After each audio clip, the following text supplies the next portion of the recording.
સ્થાનમાં તો કેટલા પ્રાચીન ગ્રંથો અને સ્થાપત્યો છે. હા, અને જો ને, આ ગ્રંથમાંથી પ્રકાશ નીકળી રહ્યો છે. હા હા. અને જોજો, આ સ્થાપત્યોમાંથી કેવી સુવાસ પ્રસરી રહી છે.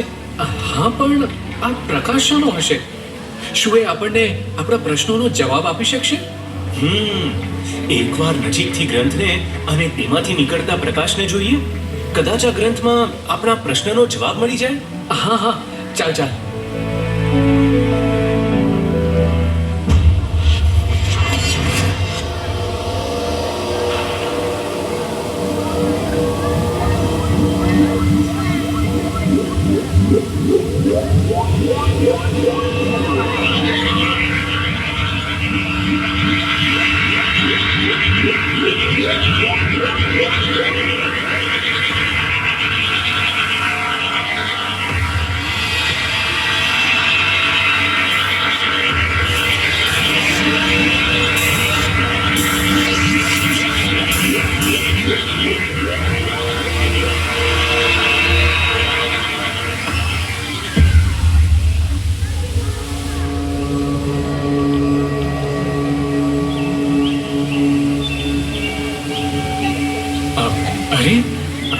આપણે આ ક્યાં આવી ગયા? હા, આ તો શાસ્ત્રોમાં વર્ણવેલા ઉપનિષદ કાળ જેવી પવિત્રતા છે.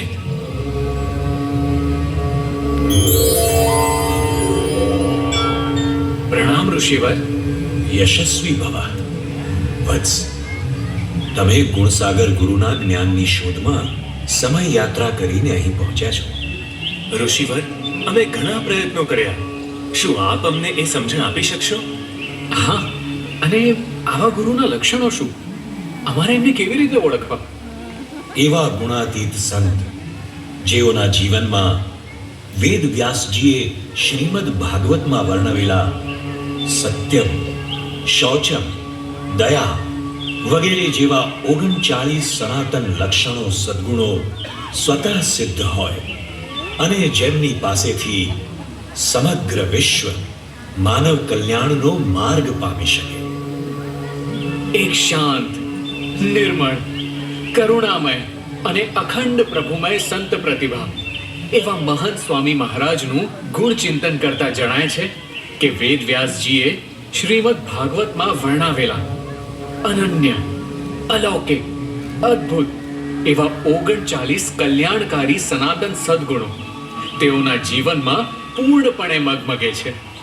લોકોત્તર મહાપુરુષોને શબ્દોથી માપી શકાતા નથી.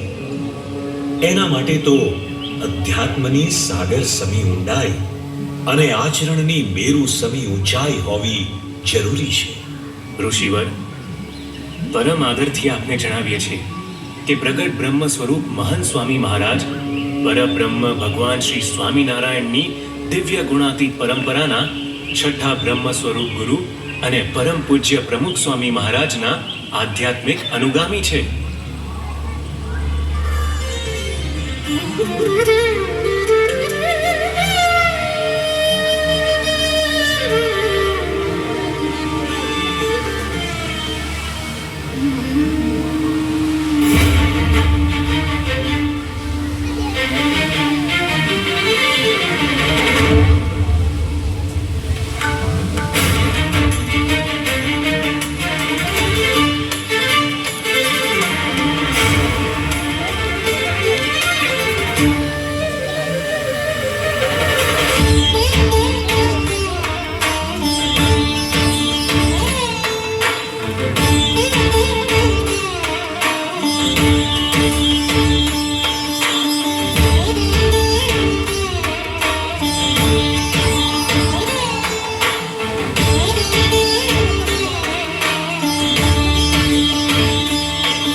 મોબાઈલની ફ્લેશ લાઇટ ઓફ રાખવા વિનંતી.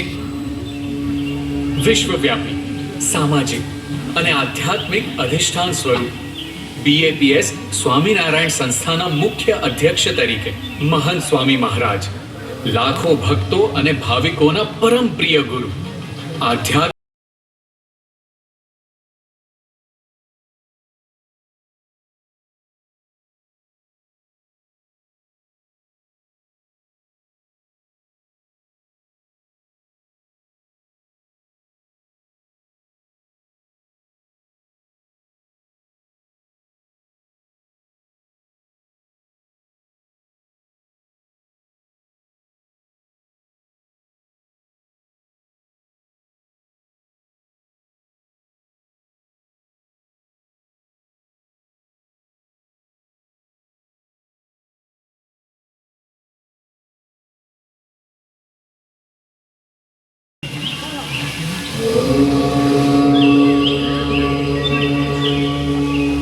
વત્સ, મહાભાગવતકાર સંતનું વર્ણન કરતા કહે છે, દયાવંત સંત કરુણ વેદિનઃ, અર્થાત સંત દયાવાન અને કરુણાપૂર્ણ હોય છે.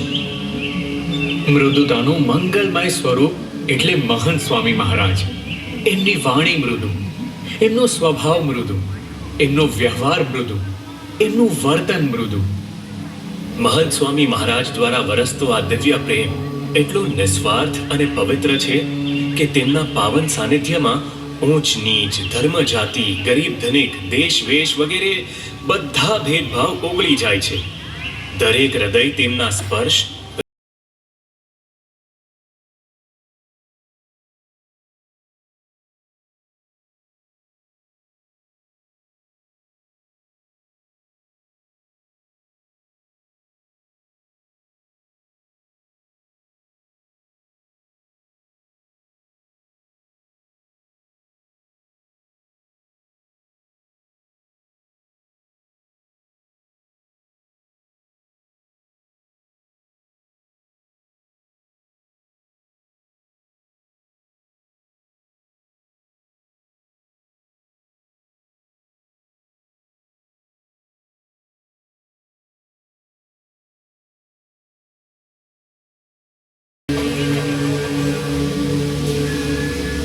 આપની વાતોથી હવે મને પણ પ્રતીતિ થાય છે, પરંતુ આ સર્વે સદ્ગુણોની ચર્ચામાં અનહંકૃતિ એટલે કે અહંકારથી રહિતતાની વાત કરવી જ રહી. પરમાત્માના સકલ સદ્ગુણોનો સરવાળો આ એક સદ્ગુણમાં સમાય છે. કદાચ એટલે જ સકલ સદ્ગુણોમાં મહર્ષિ વેદવ્યાસજીએ એનો ક્રમ સર્વથી છેલ્લે મૂક્યો હશે. ઋષિવર, આપને જણાવતા અત્યંત આનંદ અનુભવીએ છીએ કે મહંત સ્વામી મહારાજ એક અર્વાચીન સંત મહર્ષિ તરીકે તેમણે ઉપનિષદકાલીન ભારતીય આધ્યાત્મિક ચિંતનને જગતના લાખો લોકોના જીવનમાં સાકાર કર્યું છે. સનાતન ભારતીય પરંપરામાં એક સાચા પરિવ્રાજક તરીકે લોકોને સાચો રાહ ચીંધવા એમણે આજ પર્યંત હજારો ગામડાઓ અને નગરોમાં પરિભ્રમણ કર્યું છે. એક સંસ્કૃતિ પુરુષ તરીકે એમણે જગતભરમાં મહામંદિરો અને અક્ષરધામ રચીને સંસ્કૃતિનો પ્રચંડ શંખધ્વનિ કર્યો છે અને જગતભરમાં સંસ્કૃતિનું અભૂતપૂર્વ ગૌરવ કર્યું છે. 7 દાયકા કરતાંય વધુ વર્ષોના એમના નિષ્કલંક સંન્યસ્ત જીવનની યાત્રા પર નજર કરીએ છીએ ત્યારે મનમાં સવાલ થાય છે કે તેઓના દિવ્ય વ્યક્તિત્વના અસંખ્ય પરિમાણોમાં સૌથી વધુ પ્રભાવક પરિમાણ કયું? ઘણું બધું છે, પણ સૌથી વધુ આકર્ષક છે એમનું અહમ શૂન્ય ભક્ત હૃદયી વ્યક્તિત્વ. નમ્ર, સરળ, સહજ અને પારદર્શક. અહો આશ્ચર્યમ, અહો આશ્ચર્યમ. આ તો અહંકારથી પર ભગવાનના અનન્ય કરતાપણાની પ્રતીતિ છે, જ્યાં હું માત્રનો પ્રલય થઈ ચૂક્યો છે.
શહેરના પૂર્વાશ્રમના વતની તરીકે આણંદ શહેરને કર્મભૂમિ બનાવી અજોડ ગૌરવ અપાવનાર મહંત સ્વામી મહારાજ 91 વર્ષની જૈફ વયે પણ દિવસ રાત સેવાજ્ઞ તથા વિવિધ પ્રવૃત્તિમાં પરિશ્રમી રહે છે.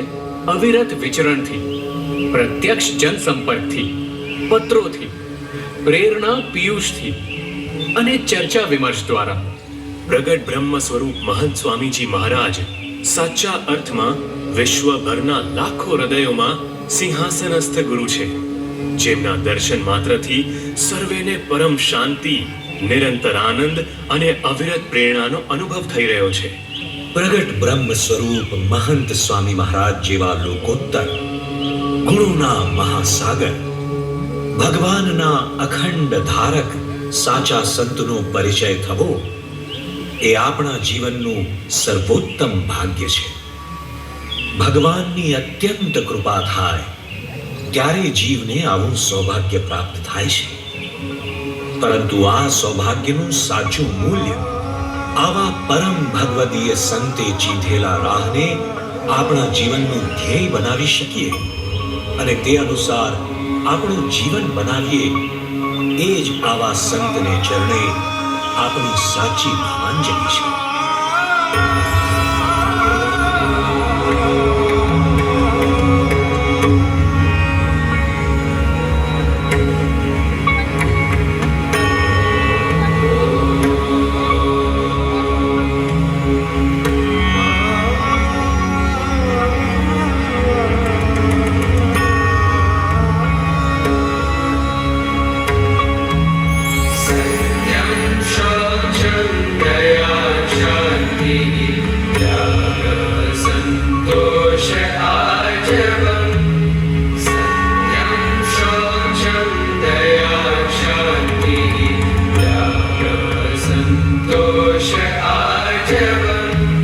शमोदमस्तपः